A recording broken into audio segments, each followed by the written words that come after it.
इस बीच पिथौरा से बड़ी खबर, जहां पर मसीही समाज द्वारा धरना प्रदर्शन किया जा रहा है। महासमुंद जिले के पिथौरा के पुराने चर्च ऑफ नॉर्थ इंडिया को लीज पर मिली मिशन की जमीन पर अवैध कब्जे मामले को लेकर कब्जाधारी के विरोध में छत्तीसगढ़ प्रदेश भर से आए मसीही समाज द्वारा पिथौरा के नेशनल हाईवे में एकत्र होकर अपनी मांग को लेकर प्रदर्शन किया जा रहा है। आपको बता दें, छत्तीसगढ़ डायसिस ट्रस्ट के सचिव नितिन लॉरेंस के नेतृत्व में मसीही समाज द्वारा धरना प्रदर्शन नेशनल हाईवे 53 पर सैकड़ों की तादाद में मसीही समाज द्वारा धरना प्रदर्शन किया जा रहा है। और प्रदर्शन कर रहे मसीही समाज का कहना है, जब तक हमारी मांगें पूरी नहीं होंगी तब तक धरना स्थल पर डटे रहेंगे। धरना प्रदर्शन को लेकर पुलिस और प्रशासन की टीम मौजूद है। Lawrence, secretary diocese of Chhattisgarh और power of attorney holder Chhattisgarh diocese. ये एक मामला है जो पूर्व 6 महीने से चल रहा है। हमारे चर्च की भूमि है, मिशन की भूमि है। मिशन की ज़मीन पर एक हमारे care taker arrear mark Joseph करके वहाँ रहते थे। तो उन्होंने वो जो हमारा केयर टेकर था वो ख़त्म हो गया। उसके बाद उनका परिवार वहाँ रह रहा है और उनका परिवार जो रह रहा है, हमारा चर्च है, हमारे चर्च को क्रिसमस में हमारे पास्टर पेंट कराने के लिए जा रहे थे। तो वो परिवार चर्च में हमारे पास्टर को घुसने नहीं दिए, पहला बात। और उसके बाद वो क्या करे कि हमारे चर्च में जो चर्च है, चर्च छोटा सा हो गया और बीच पूरी प्रॉपर्टी 1 एकड़ के बीच में उन्होंने अपना एक 2 BHK मकान बना लिया, बिना ट्रस्ट के परमिशन के, बिना संस्था से बिना पूछे, बिना किसी अधिकारी को जानकारी दिए इन्होंने मनचाहा अपने मर्जी से उन्होंने वहाँ पर अवैध निर्माण करा। तो इसके लिए हमने शासन प्रशासन से मांग किया। तहसीलदार ने हमको उनको रोकने के लिए स्टे दिया। स्टे के बाद कंटेम्प्ट ऑफ कोर्ट का भी ऑर्डर किया, अवहेलना का ऑर्डर निकाला। उसके बाद भी कोई कार्रवाई आज तक नहीं हुई। और उसके बाद जब भी हम थाने को इस विषय में बोलते थे कि थानेदार उस पर कार्रवाई करे करके, जब SDM साहब ने थानेदार को भी, पिथौरा थानेदार को भी बोला, तो थाने से भी हमको कोई सहयोग नहीं मिला। सब उनके साथ में उनको सहयोग देते रहे और वो आज वो मकान बन के खड़ा हो गया। तो यही हमारा मांग है पूरा मसीह समुदाय का कि हमारे चर्च के परिसर पर एक व्यक्ति अवैध निर्माण कर रहा है और उसको शासन प्रशासन उसको सपोर्ट कर रही है। और इस पे कुछ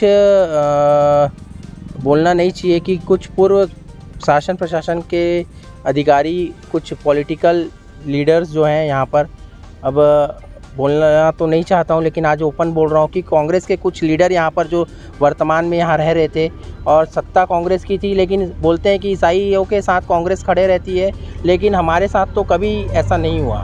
पिथौरा में कांग्रेस की सरकार होते हुए भी कांग्रेस के लोग यहाँ पर चर्च में कब्जा कर रहे हैं और अभी भी पीछे से वैसे गुंडेगर्दी करने के लिए हमारे लोगों को धमकी देना लगातार चल रहा है 2 दिन से।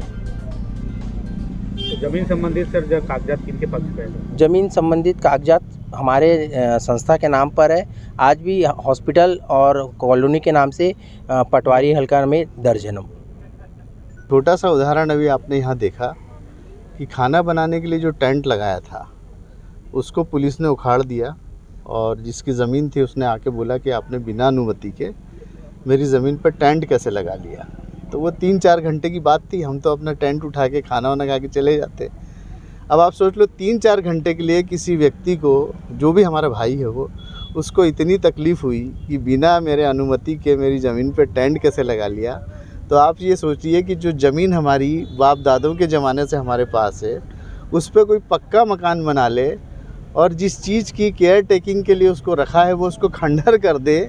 आप देखो कि हमारा चर्च खंडर हो गया है।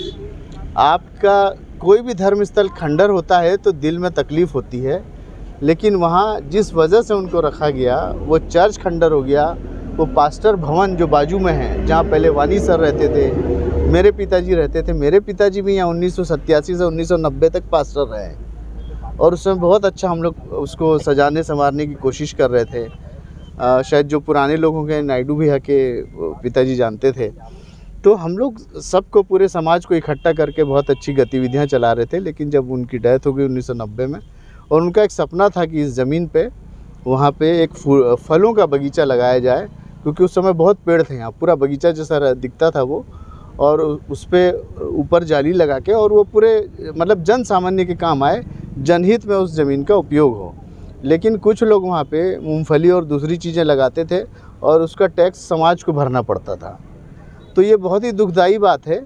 अगर आपके भी निगरानी में किसी ज़मीन को रखा जाए, ख़ासकर जो धर्म स्थल से संबंधित ज़मीन हो, और उस पर कब्जे हों और वो खंडर हो जाए, वो धर्म स्थल, वो मंदिर, वो मस्जिद, वो चर्च ही खंडर हो जाए, तो कितने दुख की बात है। आप रहिए ना वहाँ, आराम से रहिए, लेकिन जिस चीज़ के लिए आपको रखा गया है उसकी भी तो आप केयर टेकिंग करिए। ये मेरा आपसे कहना है। और हमारे पास किस तरह से आज प्रदर्शन कर रहे हैं जी, मामले को लेकर किस तरह से प्रदर्शन कर रहे हैं? हम लोग अभी शासन का वेट कर रहे हैं, वो आएंगे तो हम अपनी बातें रखेंगे, क्योंकि हम जेन्युइन केस के लिए आए हैं। हमारे पास पूरे प्रमाण हैं उस चीज़ के कि वो ज़मीन हमारी है और हम ही उसके मालिक हैं। और अगर हमारी बात से वो कन्विंस हो जाते हैं तो ठीक है, नहीं तो हम शासन का ध्यान यहाँ से दिल्ली तक आकर्षित करने के लिए हम यहाँ पे जो प्रदर्शन होगा वो करेंगे फिर।